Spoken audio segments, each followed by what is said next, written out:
Can't say for sure, but there are signs that the world is heading for mass destruction by another multinational war. The current world situation is similar to that prior to the outbreak of World War II in Europe. In many countries today, there is widespread discontent and people are pitted against each other on ideological grounds. In the 1930s, in the aftermath of the Great Depression, poverty was widespread. People were struggling to feed their families, not seeing any way out, feeling hopeless. They looked to radical solutions, including extreme political doctrines, especially fascism and communism. Fascists and communists hated each other.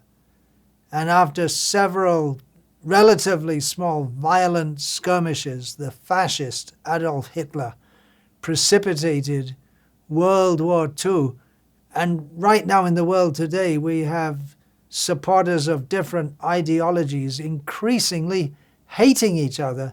Here in America, there's the MAGA versus woke divide, which is becoming increasingly tense, nasty, and violent.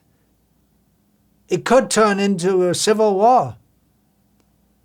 And in Europe, especially because of immigration policies, huge numbers of people are turning to far-right politics. In Europe also, government and military leaders are warning that Russia is planning to attack NATO's eastern flank and maybe beyond.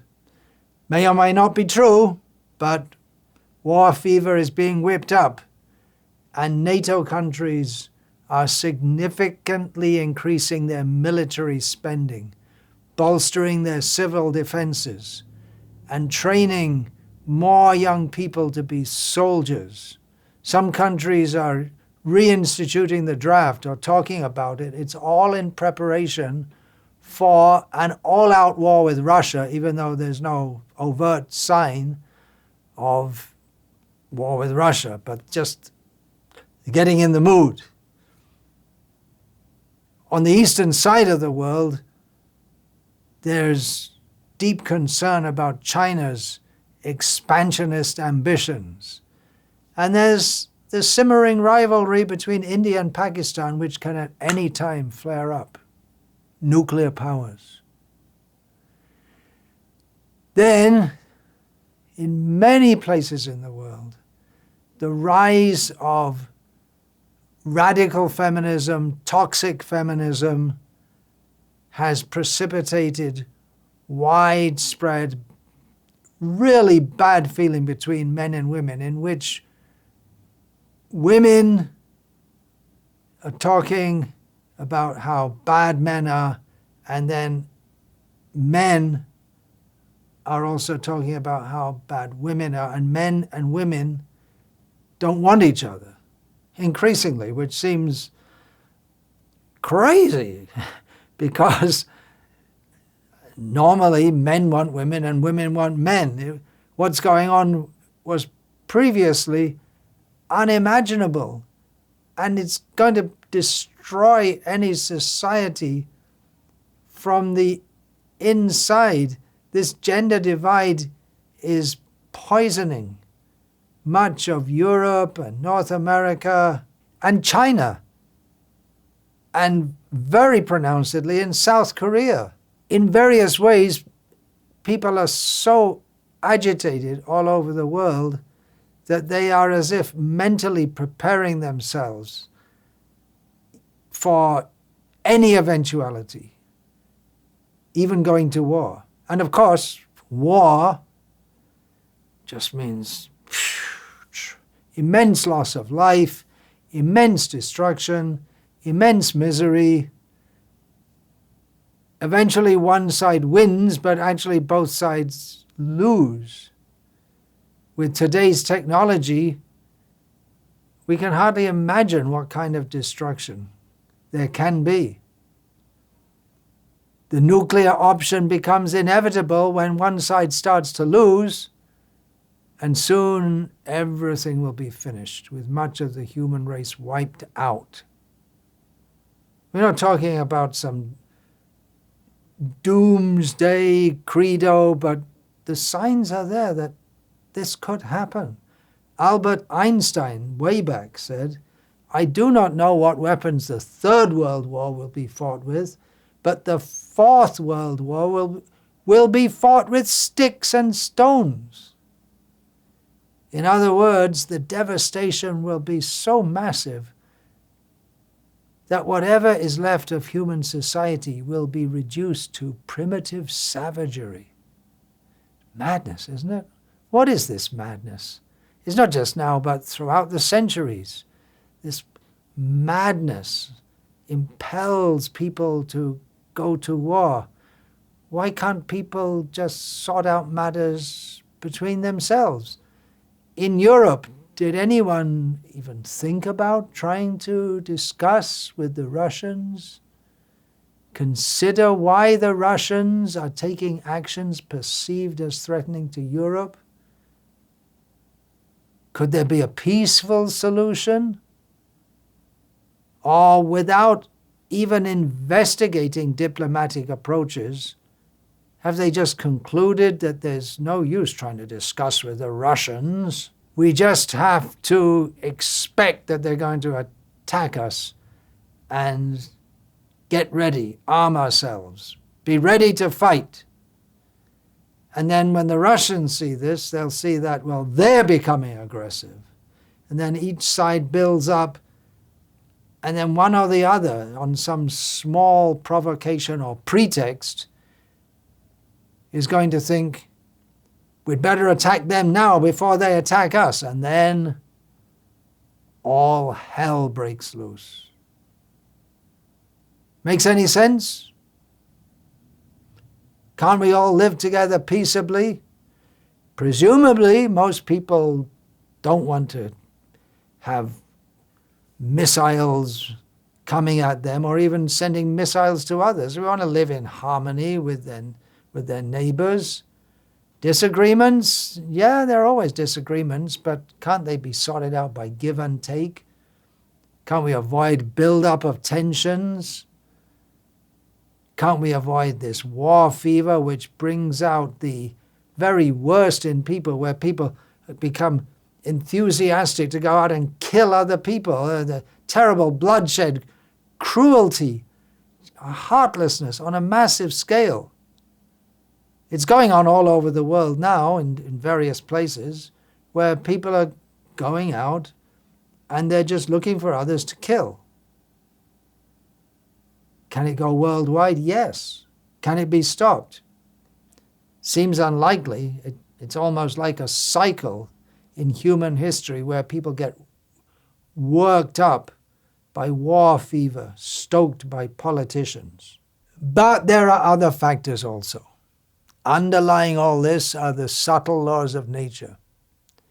For every action, there is an equal and opposite reaction. We've all heard it. What we don't know is that it works on the karmic level also. For every action, there's going to be a reaction.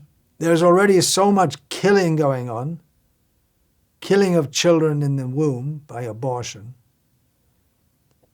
And contraception might seem harmless, but it goes against God's laws or the laws of nature.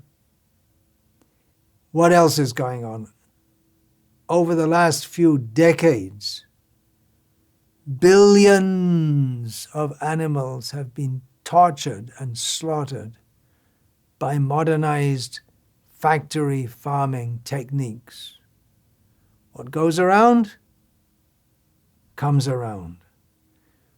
When we treat animals so cruelly, then the cruelty will manifest in our hearts as cruelty to other humans, and humans will slaughter each other mercilessly. It's nearly 80 years since the last World War ended. In the meantime, there's been so much sinful activity, so much build-up of pending karmic reactions is not being cleared out for a long time. And the pending karmic reactions are so immense that we can expect mass destruction, unimaginable apocalypse. Can it be avoided? Seems unlikely. The Vedic scriptures describe that we are in Kali Yuga, which is characterized by quarrel and strife, the age of quarrel and strife, in which people become more and more nasty, more and more cruel, more and more inhuman, more and more animalistic. Animal consciousness means thinking in terms of I, me, and mind. And humans also think, this is our country. We are the good ones. They are bad. We can rise above animal consciousness by coming to the platform of transcendental consciousness, by understanding the teachings of Bhagavad Gita, that we are not this body. We are not bags of chemicals. This bag of chemicals, which I'm presently in, is supposed to be British. But I or you are not British or American or Pakistani or whatever. We are all eternal living beings. We go from one body to another, and for a short time, when we are, for instance, in a Pakistani body, we think, I am Pakistani. And we identify with the whole psyche of what a Pakistani is supposed to be, but we're not. We're just temporarily in a body. We go to another body. By the influence of illusion, we think, I am this body, others are my enemies. We need to purify the consciousness by stopping sinful activities, meat eating, gambling, intoxication, illicit sex. On a mass level, we have to effect purification of consciousness by linking our consciousness with the supreme consciousness, by chanting the holy names of God, who is known by various names. His intrinsic name is Krishna, which means all attractive, and Rama, the reservoir of pleasure. So, chanting these holy names, Hare Krishna, Krishna Krishna, Hare Hare, Hare Rama, Rama Rama, Hare Hare. This is the recommended process for purification of individual consciousness and mass consciousness in this terrible Kali Yuga, in which otherwise the very worst of human nature must predominate. Now the world is becoming increasingly like a hell. It's getting worse, and it can get much worse. But it can become like the spiritual world, the kingdom of God, if people would just wake up to their real spiritual need.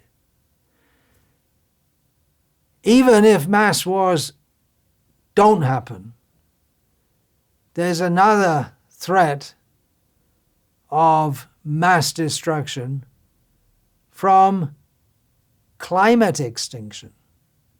But even if mass wars don't happen, even if climate extinction doesn't happen, and both seem to be possibilities, but still, even without these, there will be mass destruction. For sure, because we're all destined to die. The body will die. This body will die. Of course, it's an older body, but the young body will also die. Whether we die in a nuclear holocaust or peacefully on our bed, the bodies that we now live in have to die, but the soul is eternal. So, whether there's a dramatic culling of the human population by massive conflict or by climate disaster, mass destruction, peacefully or dramatically, is the way of the world. Considering this, we should at least, for our own benefit, understand, hey, we're in a mess. Even if everything seems very nice, we're in a precarious position. So at least for our own benefit, if we can't change the world and make people sane, at least we should take individually to Krishna consciousness, God consciousness, escape this cycle of repeated birth, nastiness, and destruction. And again, the best way is by chanting these holy names. Hare Krishna, Krishna Krishna, Hare Hare. Hare Rama, Rama Rama, Hare Hare. This isn't some sectarian religious dogma. It works. It's real. Try it. Shantakaram Bhujagashayanam Padmanabham Suresham Vishwadharam Gagana Sadrisham Meghavarnam Shubhangam Lakshmi Kantam Kamalanayanam Yogi Vidhyanagam Yam Vande Vishnum Bhavabhayaharam Sarvadokaikanatam Vedaham Etam Purusham Mahantam Adityavarnam Tamasaf Parastat Tameva Viditvati Mrityumeti Nanyaf Panta Vidyate Yanaya Yasmat Param Na Param Asti Kinchit